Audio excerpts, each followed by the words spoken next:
Vamos lá, pessoal, uma aula aqui sobre ondulatória, um resuminho geral sobre ondulatória. Então vamos começar. Para entender sobre ondas, a gente tem que entender o que formam as ondas, que são os pulsos. Então, ao produzir uma perturbação em um meio material, por exemplo, uma corda, um pulso passa a se propagar ao longo deste meio, como nessa imagem aqui a gente tem. Um pulso, né, uma perturbação ocorrendo nesta região aqui, e essa perturbação ela se propaga ao longo desse material através desse pulso. Observa que a matéria que compõe o material ela não é transportada, ela só é movimentada e volta para o ponto que ela estava inicialmente, que é representado por esse pontinho aqui, né? Quando o pulso passa, ele sobe e depois ele volta onde ele estava inicialmente. Então, o pulso não transporta matéria, somente energia de movimento. A formação de uma onda, portanto, vai ser constituída de uma série de pulsos se propagando em um meio material ou no vácuo. A gente vai ver que isso tem uma pequena diferença daqui a pouco. Desde o ponto na qual é produzida, no caso aqui no ponto na esquerda, né? Transportando energia, mas não transportando matéria, como a gente pode ver que esse pontinho, ele sobe, desce, mas ele nunca sai dessa região que ele está aqui, tá? Porque a onda não transporta essa matéria para frente, só movimenta ela porque dá energia para ela. E vamos diferenciar então alguns tipos de ondas. As ondas mecânicas são ondas que só se propagam em meios materiais, como a água, o ar, os metais, por exemplo. Então as ondas do mar ou ondas na água são ondas mecânicas, porque elas precisam daquele meio material para conseguir se propagarem. O som, por exemplo, é outra onda mecânica, que ele precisa do ar para se propagar. Ou outro meio material, né? O som também se propaga em outros meios materiais. Uma onda numa corda também é um exemplo de uma onda mecânica, pois sem a corda, que é um material, ela não existiria e não conseguiria se propagar. O som, como eu já disse, é um exemplo de uma onda mecânica. Ondas eletromagnéticas são formadas pela variação dos dois campos, um elétrico e um magnético, e aí um vai gerando o outro. Esse tipo de onda pode se propagar no vácuo e atravessar certos meios materiais. A luz, por exemplo, além de se propagar no vácuo, ela pode se propagar através de meios transparentes, como o vidro, por exemplo, né? Então, esse tipo de onda ele se propaga no vácuo. Ele não precisa de um meio material para se propagar, porque o próprio campo elétrico gera um campo magnético, que gera um campo elétrico, e isso fica meio que infinito, né? Até alguma coisa barrar eles. Então eles vão se propagando ad infinitum até que algum obstáculo pare eles. E como eles não têm que ter um meio material, eles se propagam por conta própria, eles conseguem se propagar no vácuo. Todas as ondas eletromagnéticas se propagam no vácuo com a mesma velocidade, que é de aproximadamente 300 milhões de metros por segundo, né? Aqui mais especificamente é 299, 792, 458 metros por segundo. Então é bem rápido. E a título de curiosidade, essa é a maior velocidade que a gente consegue alcançar com alguma coisa que tenha massa, né? Na verdade, a gente não consegue atingir isso daqui. A gente consegue chegar muito perto disso, mas nunca chegar exatamente na velocidade da luz com alguma coisa material, tá bom? Outra diferenciação entre ondas é saber se ela é transversal ou longitudinal. As ondas transversais, as vibrações delas ocorrem perpendicularmente à direção de propagação. O que isso significa? Então, ela está vibrando aqui para cima e para baixo, né? Para cima e para baixo, ela vibra no eixo vertical. E o sentido de propagação dela é para frente, ou se fosse para trás, mas nesse caso é para frente, né? Que é no sentido no eixo horizontal. Então tá vendo que entre o sentido de vibração e o de propagação tem um ângulo de 90 graus, o que caracteriza uma perpendicularidade entre essas duas coisas, tanto a vibração quanto a propagação estão em eixos diferentes, né? A perturbação, nesse exemplo aqui, produzida em uma corda, se propaga na horizontal, enquanto os pontos da corda vibram na vertical. O movimento de sobe e desce, portanto, são perpendiculares, e isso é uma onda transversal. As longitudinais são ao contrário. As ondas mecânicas são as únicas que podem ser longitudinais, tá? As eletromagnéticas são todas transversais. podem ser classificadas como longitudinais quando sua direção de propagação coincide com a direção de vibração do meio. O que isso significa? No exemplo aqui, ó, a gente tem uma mola, e como que eu propago uma perturbação em uma mola? Eu posso comprimir ela, quando eu solto, essa propagação, essa compressão, ela vai se propagando para frente, tá? Então, como a compressão ela é feita na horizontal, né? Porque eu posso comprimir ou esticar ela na horizontal, e a propagação também é na horizontal, no mesmo eixo, né? Na mesma direção, eu tenho uma onda longitudinal. Então aqui é exatamente o exemplo de uma onda e uma mola, que é uma onda mecânica e uma onda longitudinal. As ondas mecânicas podem ser as duas, tá? Então, esse tipo de onda aqui numa mola é uma onda longitudinal. As ondas sonoras são ondas longitudinais, mas as ondas em uma corda, que são mecânicas também, são transversais. Então as mecânicas podem ser as duas, tá? Depende de cada caso. As eletromagnéticas só podem ser transversais. E quais que são os elementos de uma onda? Então, uma onda existe, a gente consegue classificar elas de acordo com os seus elementos, tá? O primeiro deles que a gente vai comentar é sobre a amplitude. Eu posso fazer os pulsos de uma onda mais altos ou mais baixos com mais ou menos energia, né? E isso vai delimitar a amplitude que essa onda tem, que é nada mais, nada menos do que a altura de uma crista, que é o ponto mais alto, ou a altura de um vale, que é o ponto mais baixo. A amplitude é igual tanto para a crista quanto para o vale, tá? Vale o ponto mais baixo, crista o ponto mais alto. Então aqui é amplitude, aqui é amplitude, aqui é amplitude, aqui é amplitude. Consequentemente, a distância entre uma crista e um vale, vai ser de 2 vezes a amplitude, porque eu vou somar a amplitude 2 vezes, amplitude mais amplitude. Tá?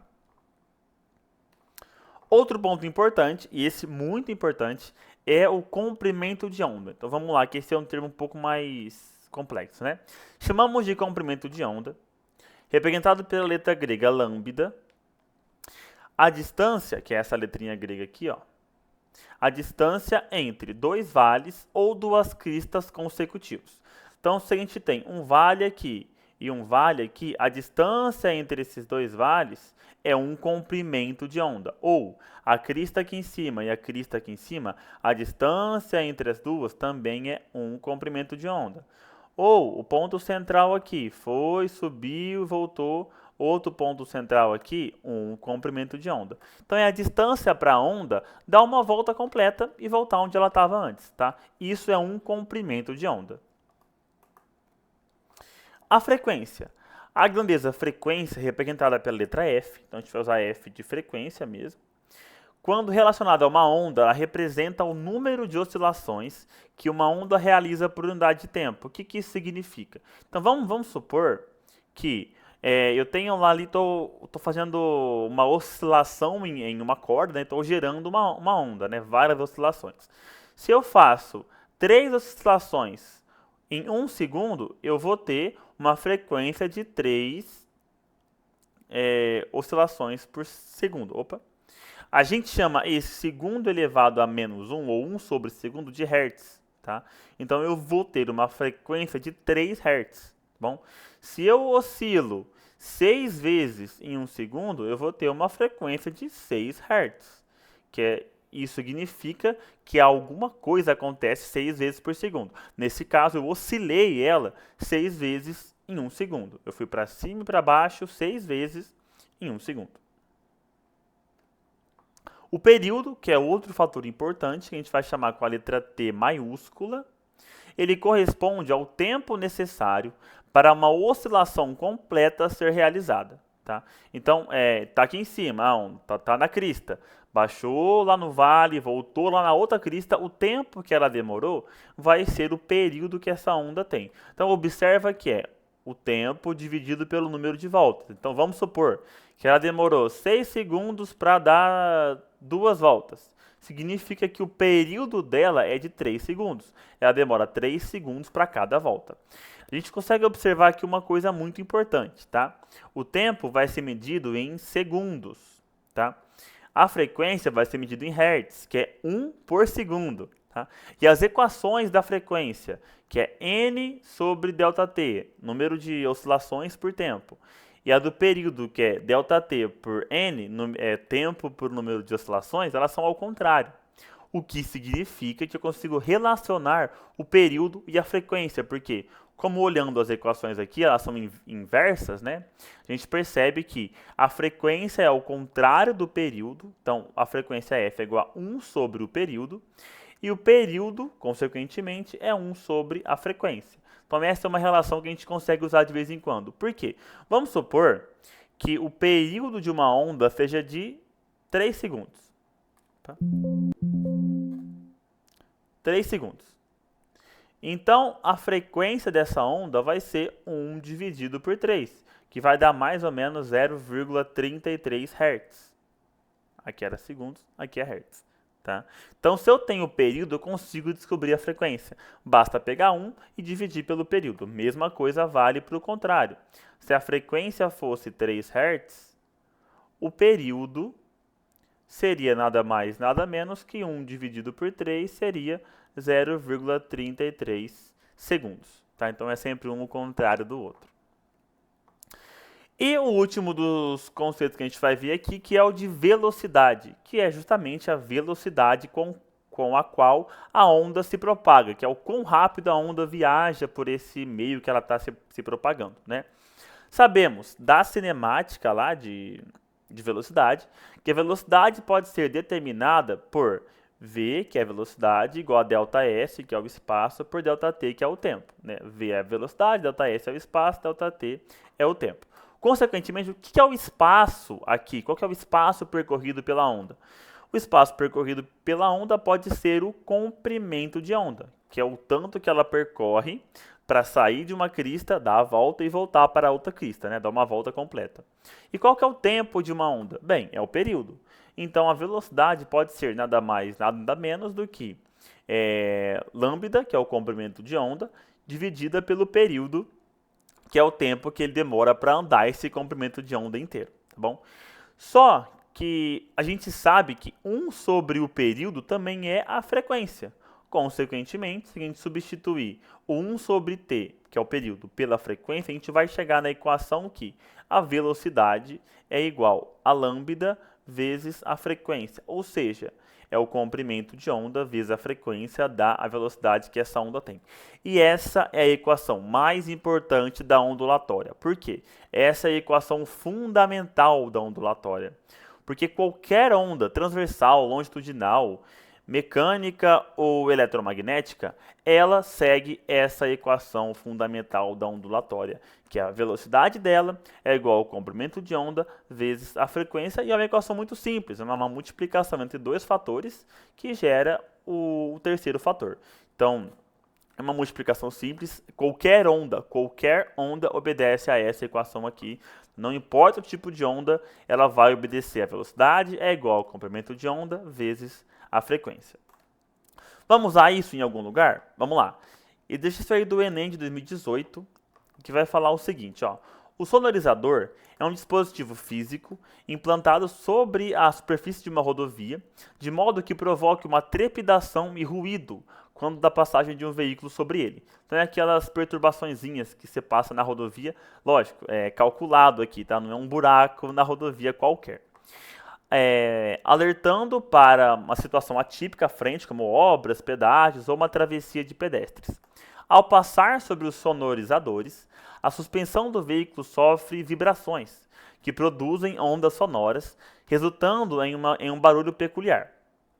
Considere um veículo que passe com uma velocidade constante de 108 km por hora sobre um sonorizador, cujas faixas são separadas por uma distância de 8 centímetros. A frequência de vibração do automóvel percebida pelo condutor durante a passagem desse sonorizador é mais próxima de. Então ele quer descobrir qual que é a frequência do som que você ouve. Tá? A gente sabe que velocidade é igual ao comprimento de onda vezes a frequência. Bem, ele quer descobrir a frequência, então a gente tem que ter a velocidade e o comprimento de onda. A gente já tem isso. A velocidade da onda é a velocidade com a que o carro passa, certo? E o comprimento de onda é a distância entre essas faixinhas, porque uma crista vai ser uma faixinha, a outra crista vai ser na outra faixinha. Então a distância entre as duas é o comprimento de onda. Só presta atenção em uma coisa. A velocidade aqui ela tem que ser medida em metros por segundo. Tá? Por que metros por segundo? Porque a frequência vai estar em hertz, que é 1 sobre segundo. Tá? Então tem que estar em segundo. O que a gente conhece de velocidade é metros por segundo. E como aqui está em metros e segundo, o lambda, que é o comprimento de onda, tem que estar em metros, e nenhum deles está. Tá? Como que eu transformo de quilômetros por hora para metros por segundo? Aqui a gente tem que fazer uso do que a gente aprendeu lá em cinemática. Tá? A gente vai dividir por 3,6 para descobrir qual que vai ser a velocidade em metros por segundo. Não vou tomar tempo explicando da onde vem esse 3,6, porque não, aqui o foco não é cinemática, tá? Mas a gente vai dividir por 3,6. E os 8 centímetros de centímetro para metro, basta dividir por 100, porque 1 metro tem 100 centímetros.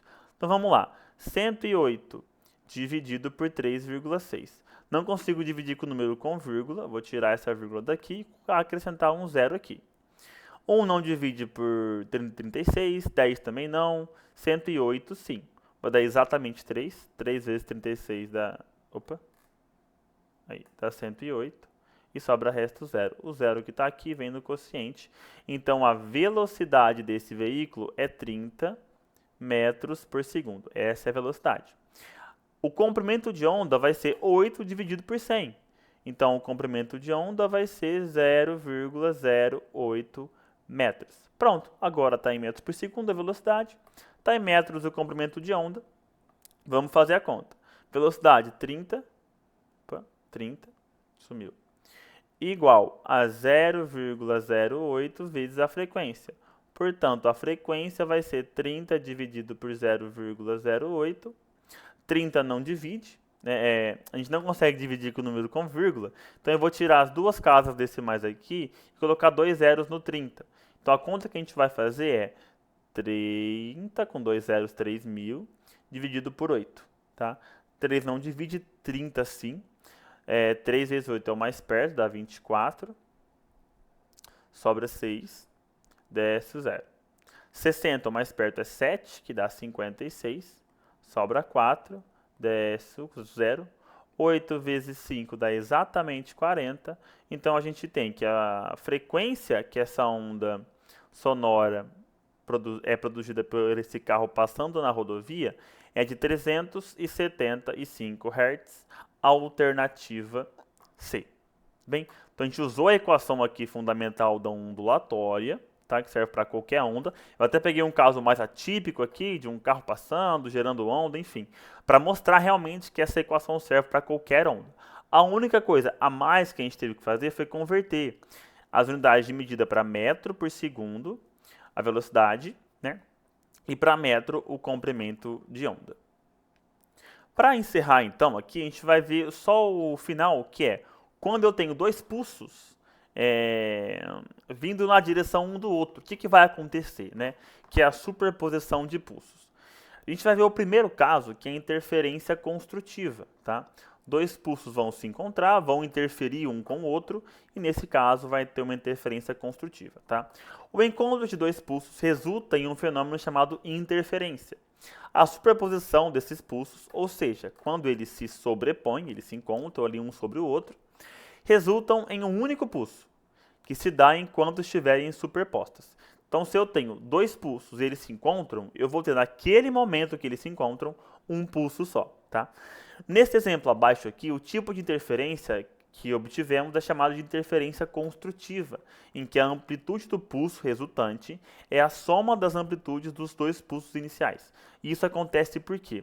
Porque os dois pulsos que estão vindo aqui, esse aqui está indo para a direita e esse aqui está indo para a esquerda, os dois têm amplitudes para cima, tá? Ou seja, as amplitudes vão se somar quando eles se encontrarem e vai ser uma amplitude maior do que as dos dois tinham inicialmente. Depois que eles se encontram, e aqui não mostra, né?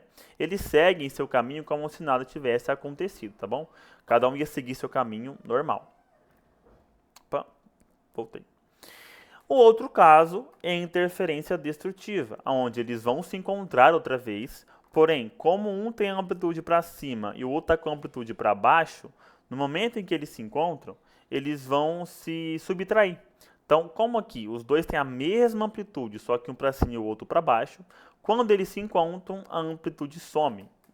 Tá como se não tivesse uma onda, um pulso aqui. Depois que eles se encontram, cada um segue seu caminho, como se nada tivesse acontecido. Tá? Aqui duas questões rapidinho para a gente ver esse conteúdo, mas que ele é realmente mais simples. Ó. Em uma corda, dois pulsos de onda propagam-se em sentidos opostos, conforme mostra a figura ao lado. Então aqui a gente tem um pulso com amplitude para cima, indo para a direita, e um pulso com também amplitude para cima, indo para a esquerda. A cena alternativa que representa corretamente a propagação dos pulsos de onda nos seguintes momentos: antes da interferência, durante a interferência e após a interferência. Então, antes da interferência é o que está aqui na imagem, tá? Então tem que estar um para a direita e o outro para a esquerda. Quando eles se encontram, como os dois pulsos estão para cima, eles vão se somar formando um pulso com amplitude maior que os dois tinham inicialmente. Depois que eles se encontram, cada um segue seu caminho. Então, ó, a gente vai ter o pulso que estava indo para a direita continuando indo para a direita e o que está indo para a esquerda continuando indo para a esquerda. Eu fiz ao contrário, né?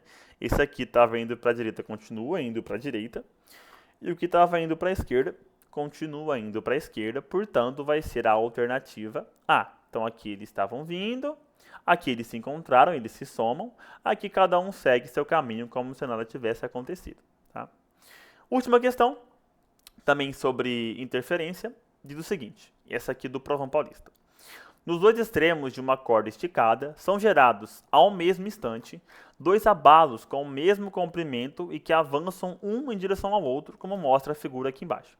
No momento em que esses dois abalos estiverem completamente sobrepostos, quando eles se encontrarem, a corda mostrará a aparência desenhada em. Então vamos lá. A gente tem um pulso aqui indo para a direita, com amplitude para cima, e um indo para a esquerda com amplitude para baixo. Ou seja, vai ter uma interferência destrutiva. Tá? Eles vão se cancelar. Totalmente? Não. Por quê? Porque o pulso para baixo ele é mais complexo, ele é maior do que o pulso para cima. Então, a parte em que o pulso para cima vai conseguir anular o pulso para baixo é só esse triângulozinho aqui.